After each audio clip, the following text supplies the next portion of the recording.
Morris POV. Mahal, sa tingin mo lalayasan pa kita kung tinaniman mo na ako? Ayaw kong mahirapan sa kambal. Natatawa na sabi ko sa kanya. Alam ko pero natatakot pa rin ako kapag naisip ko na posible mo kong iwan. Lalo ng tapang mong babae. Malaki ang tiwala ko sa asawa ko. Alam ko na ako lang ang mahal niya kaya bakit ako aalis? Ikaw ang pinakapaborito kong desisyon. Ang desisyon na kailanman hindi ko pagsisisihan. Marami man ang dumating, marami man tayong pagdaan ng dalawa. Palagi ko pa ring babalikan kung saan tayo nagsimula. Kaya sana ganun ka rin sa akin. Kasi hindi kita ibibigay sa iba. Akin ka lang, nakangiting sabi ko sa kanya. Mahal na mahal kita, Mori. Hindi man ako perpekto pero gagawin kong lahat para hindi ka bigyan ng dahilan. Para iwan ako. Dapat lang kasi alam mo naman na selosa ako. Okay lang sa akin na may yumakap sa'yo pero bawal ang halik.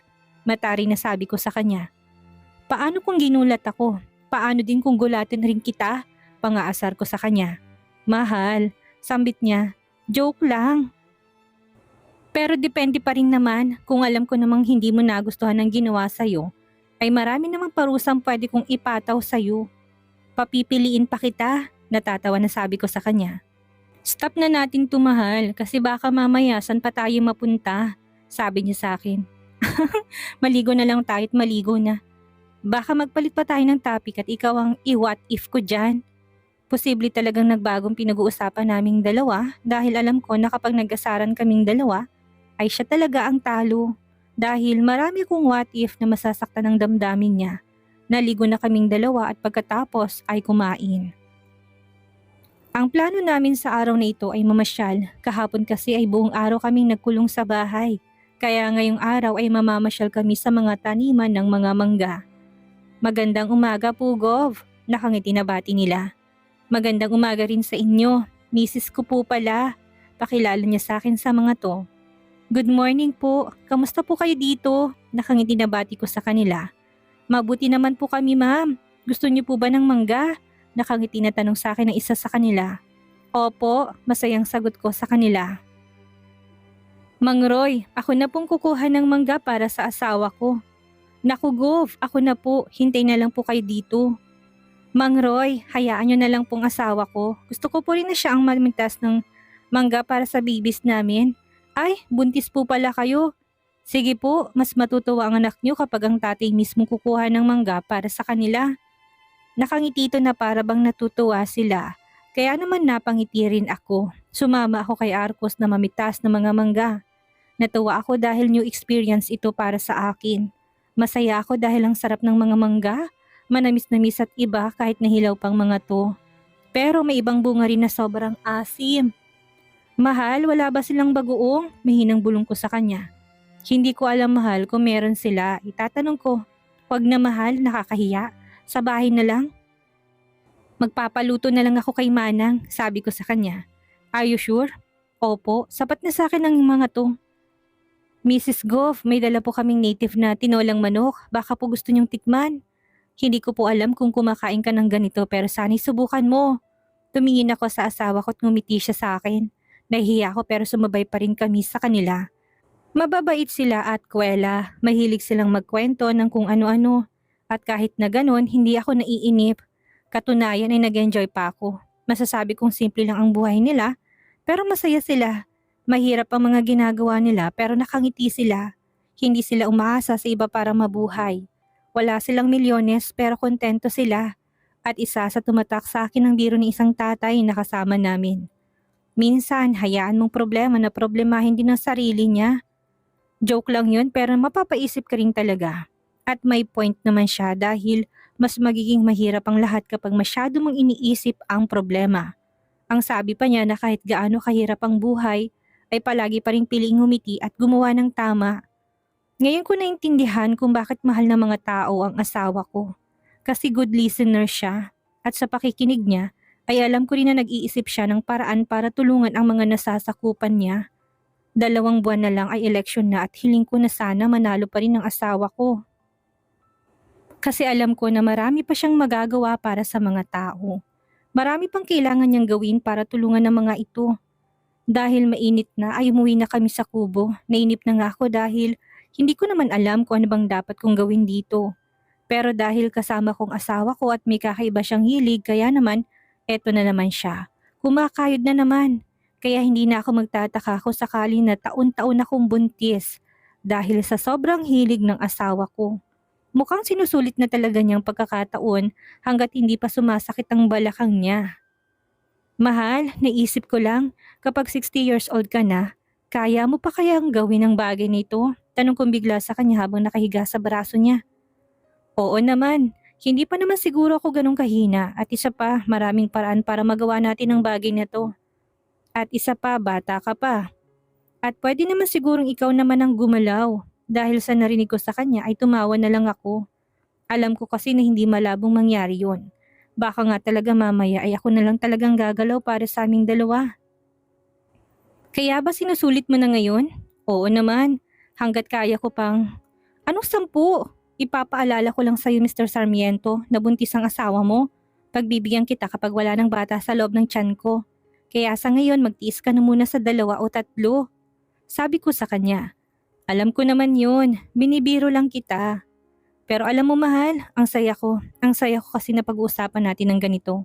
Na pareho nating natatanaw ang future.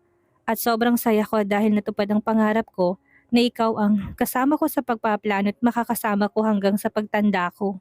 Sabi niya sa akin. Kahit pamalaki ang agwat ng edad naming dalawa, kahit na pumuti pang buhok mo ay sasamahan pa rin kita.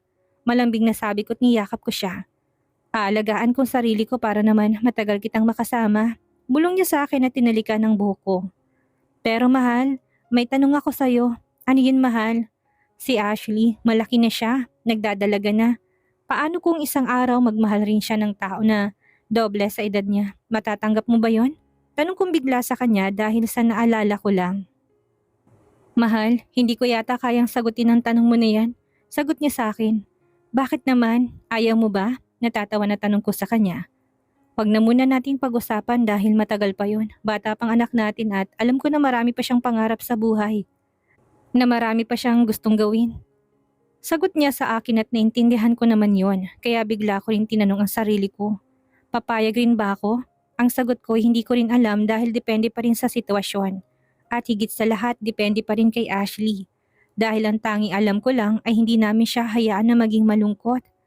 I miss you, Mommy. Masaya kami sinalubong ni Ashley sa main door ng bahay. I miss you too, baby. Kamusta ka dito habang wala kami? Nakangiti na tanong ko sa kanya. Okay na okay po, Mommy. Sinama po ako ni Kuya Mark sa mga lakad niya. I mean po, namasyal kami. Masaya na sagot sa akin ni Ashley. Hindi ka ba niya pinabayaan doon? Hindi po, Mommy. Todo alaga nga po siya sa akin eh. Sagot naman sa akin ni Ashley na halatang masaya siya. Mabuti naman at inalagaan ka niya. Malalagot talaga siya sa akin kapag pinabayaan ka niya. Grabe ka sa akin, Mrs. Sexy. Wala ka kasing tiwala sa akin. Hindi ko pababayaan ang Ash ko. Pabirong sabi niya. Ash mo? Oo, Ash ko. Alaga ko yan eh. Sagot niya sa akin kaya nirapan ko lang siya. Mommy, kalma lang po. Sige ka, baka maging kamukha ni Kuya Mark ang kambal. Sweetie, hindi pwede. Dapat kamukha ako kasi kapag naging kamukha ng kuya mong mga kapatid mo, ay baka akalain nila na nasalisihan ako. Biglang singit ng asawa ko na ayaw rin talagang magpatalo. Guwapo naman po si Kuya, Daddy, natatawang sabi ni Ashley. Kahit na, sweetie, mas gusto ko pa rin na ako ang kamukha ng mga kapatid mo. At mas guwapo ako sa kanya. Parang bata na naman ang asawa ko. Nakakatuwa lang kasi ang hirap niyang biruin. Sineseryoso niya masyado. Markilon, magbakasyon ka nga muna para hindi ka nakikita ng asawa ko. May hirap talaga at baka ikaw pang paglihian niya. Mas lalo kaming tumawa ni Ashley dahil sobrang seryoso ng asawa ko. Kaya naman kinausap ko siya na hindi naman ako naglilihi kay Mark. Tinatanong ko lang naman ang mga nangyari habang nasa honeymoon kami. Nagpapasalamat ako dahil mapagkakatiwalaan talaga siya pagdating sa mga utos ni Arcus. Kitang-kita na hindi niya pinabayaan si Ashley habang wala kami. Umakyat na tayo dahil gusto ko na magpahinga. Yaya ko sa asawa ko para tumigil na siya.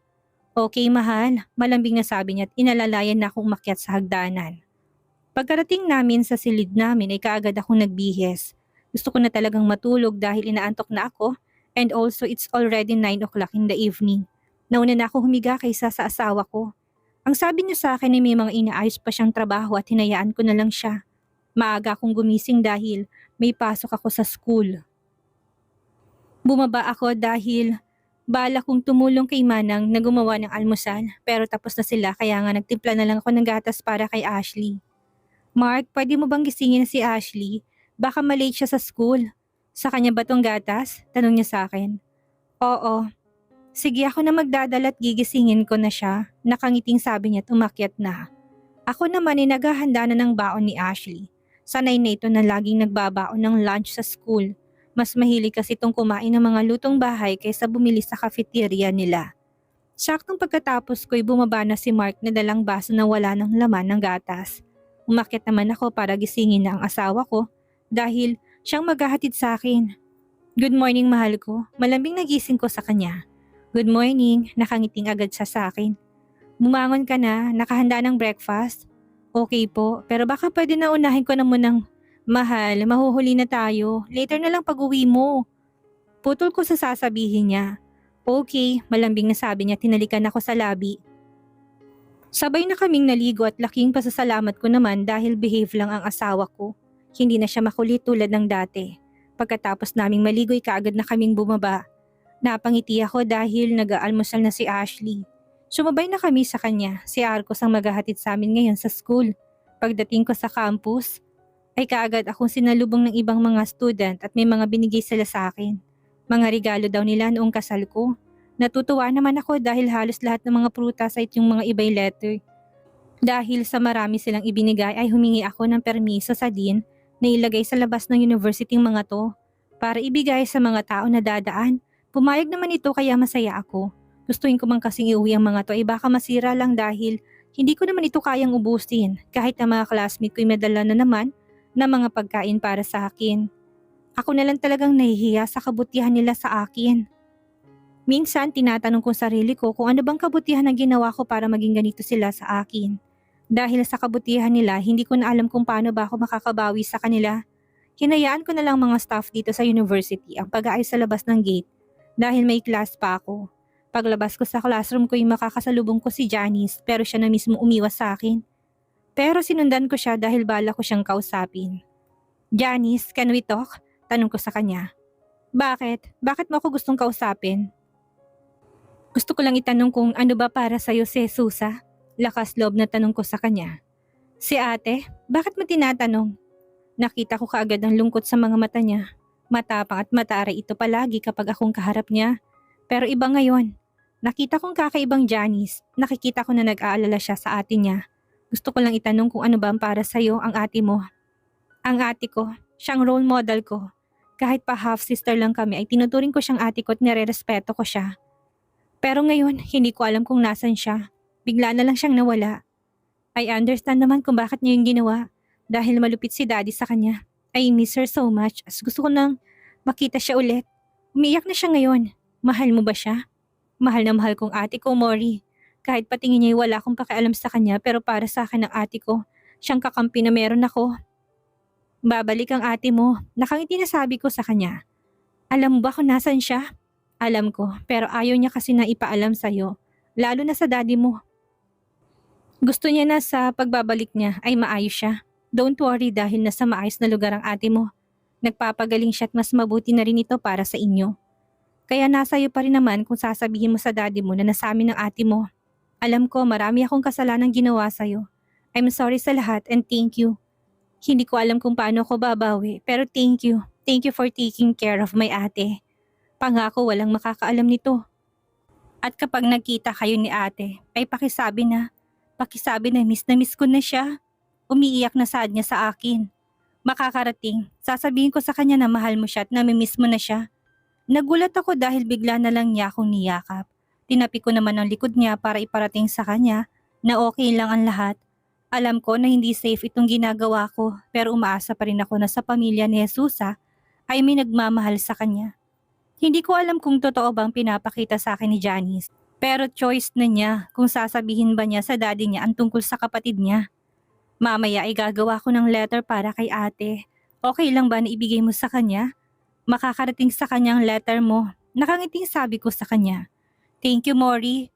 Sige, alis na ako. Baka may makakita pa sa akin na kinakausap kita. Ayaw ko namang malaman ni daddy to. Dahil alam mo naman kalaban ang turing niya sa inyo. Ganon din ba ang tingin mo sa akin? Tanong ko sa kanya. Oo, noon. Pero nang marinig ko ngayon na tinulungan mong ate ko ay hindi na. Alam ko na hindi tayo magiging magkaibigan pero gusto ko lang sabihin sa'yo na hindi rin tayo magiging magkaaway. Immature ako dahil sa sobrang selos ko sa'yo. Akala ko kasi talaga ay boyfriend mo si James. Sabi niya sa akin. Sorry rin kung patola ako sa'yo noon. Ayaw ko kasi na may nang-aapi sa akin. Pero sana mahanap mong tunay na nagmamahal sa'yo. Sana'y huwag kang maging tanga sa taong ginagamit ka lang. Alam mo rin, sinabi sa akin ni Ashley. At nag-aalala siya sa'yo. Nakita ka raw niya kasama si Joe. Alam ko na rin ang totoo. Alam ko na ngayon na tinuhog niya kami ni ate. He used us para mabigyan siya ng power ni daddy. He manipulated us na para bang concern siya at kakampi namin siya. Pero ginamit niya lang kami at pinaglaruan. Malungkot na sabi niya sa akin. Don't worry dahil ang karma ng bahala sa kanya. Ang mahalagay alam mo na ngayon. Maganda ka't alam ko na makikilala mo rin ang lalaking magmamahal sa'yo. Sana kasing swerte mo rin ako kasi ikaw lang yung babaeng kilala ko na pinagpala ng lubos. Nakangiti na sabi niya sa akin. Ngumiti lang ako sa kanya hanggang sa tuluyan na siyang nagpaalam sa akin. Habang nakatingin ako sa papalayong si Janice ay bigla kong tinanong ang sarili ko. Swerte ba talaga ako? Araw ng linggo ngayon at nandito ako sa puntod ng mga magulang ko. Masaya ako dahil sa susunod na linggo ay graduation day ko na. Sinamahan ako ng asawa at anak ko. Kagagaling lang namin sa simbahan at dito na kami dumiretso. Lumayo sa akin ang dalawa at hinayaan nila ako na mapag-isa dito sa puntod ng parents ko. Hi Daddy and Mommy, kamusta kayo? Alam nyo, marami akong kwento at isa na doon ay graduation day ko na gaganapin sa next week. Masaya sana kung kasama ko kayo. Pero wala akong magagawa dahil wala na kayo dito. Pero sana kapag nakita niyo ako doon sa stage, ay sana maging proud kayo sa akin. Miss na miss ko na kayo. Umiiyak na kausap ko sa kanila. Minsan umiiyak ako dahil namimiss ko kayo. Pero alam niyo ba na tuwing umiiyak ako ay natataranta ang asawa ko? Nag-aalala siya sa akin kaya naman ginagawa niya lahat para mapasaya ako. Araw-araw ay pinapatunayan sa akin ni Ninong Arcos na hindi ako nagkamali na siyang pinili ko. He always prioritizes me. Kahit pagano siya kabisi ay talagang gumagawa siya ng paraan. Palagi kong iniisip ang sinasabi sa akin ng ibang tao na swerte daw ako kasi nasa akin na daw ang lahat. Pero para sa akin, kayo ang kulang. Ngayon ay naintindihan ko na kung bakit maaga mo kong hinubog. Kung bakit tinayaan mo ko na mabuhay mag-isa kasi alam mo na sigurong hindi mo ko masasamahan. Kasi maaga niyo akong iiwan. Thank you Dad. Thank you Mom. Mahirap man ang mga pagdadaanan ko. Alam ko na nasa tabi ko kayo palagi. Wala man kayo sa mga mahalagang araw ng buhay ko. Pero alam ko na present kayo palagi. Present kayo kahit na hindi ko kayo nakikita. Mahal na mahal ko kayong dalawa. Paulit-ulit kong pinapaalala sa sarili ko kanina na ayaw ko umiyak pero hindi ko naman magawa.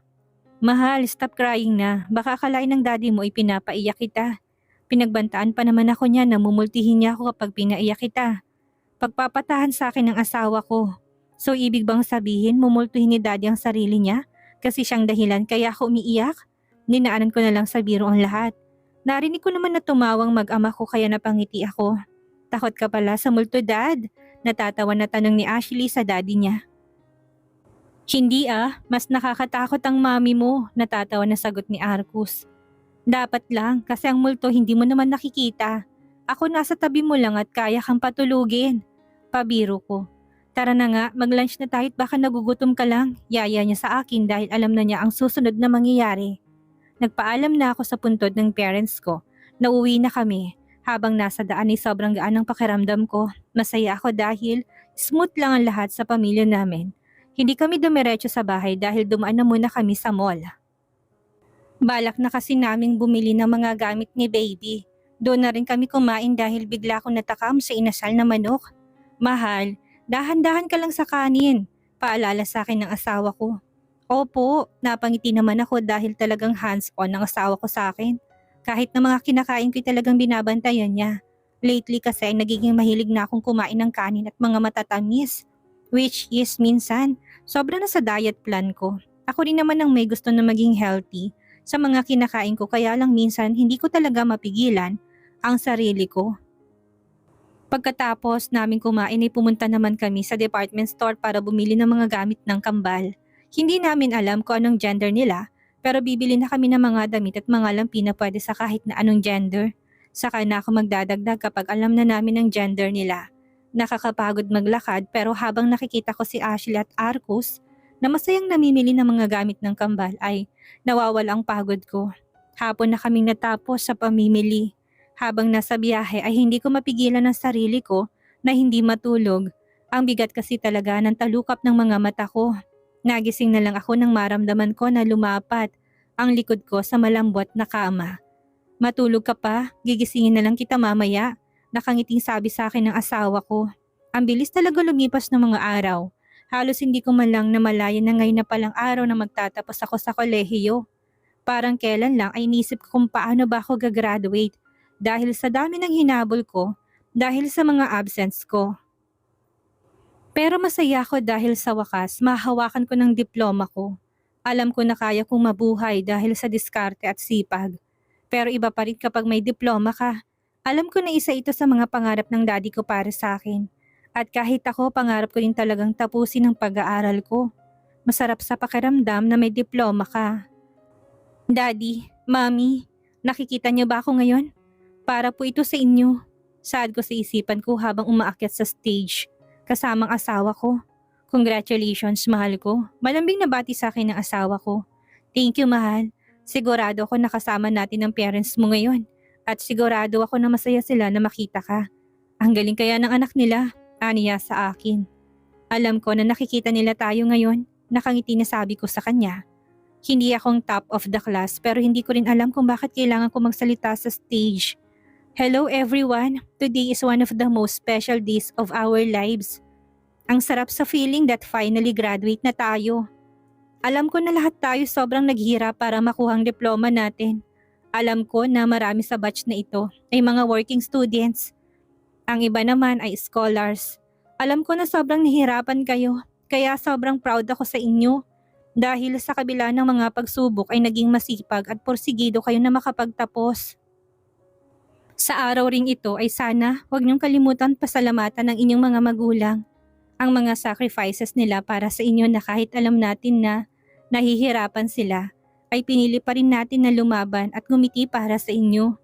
Hindi dito nagtatapos ang journey natin dahil ang totoo ngayon ay nagsisimulang lahat sa buhay natin. I hope that 10 years from now ay maging successful ang bawat isa sa atin sa journey na gusto nating tahakin. Nais ko rin na kunin ang pagkakataon na to para personal kayong pasalamatan.